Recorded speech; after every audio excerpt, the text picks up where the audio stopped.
La cassure de la brique creuse sourit à la chaux vive.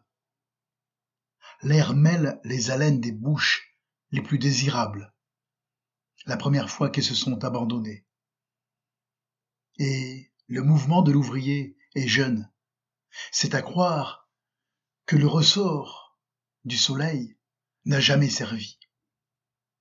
Pleine de velléités et d'essor, tendue de frissons, une haie traverse la chambre d'amour. À l'heure où les griffons quittent les échafaudages, montent encore, conjuguant leurs tourbillons volcans et rapides, de la taille d'une ville à celle d'un ongle, disposent de l'homme, font jouer à plein ses jointures dans la fusion mondiale des entreprises industrielles et, plus singulièrement, obtiennent de lui qu'il réprime jusqu'au sillement au microscope, dans une tension héritée de l'affût primitif, lorsqu'il lui est donné en partage, non plus seulement de les subir, mais de les déceler tout au fond de la vie. Et le manœuvre n'est pas moins grand que le savant aux yeux du poète.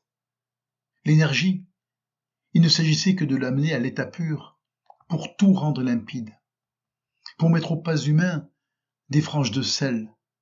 Il suffisait que le peuple se conçût en tant que tout, et le devint, pour qu'il s'élève au sens de la dépendance universelle dans l'harmonie, et que la variation, par toute la terre des couleurs, de peau et des traits, l'avertisse, que le secret de son pouvoir est dans le libre appel au génie autochtone de chacune des races, en se tournant d'abord vers la race noire, la race rouge, parce qu'ils ont été longtemps les plus offensés, pour que l'homme et la femme, du plus près, les yeux dans les yeux, n'acceptent le joug, lui ne lise sa perte. Chantier qui tremble, chantier qui bat de lumière première. L'énigme est de ne pas savoir si l'on abat, si l'on bâtit.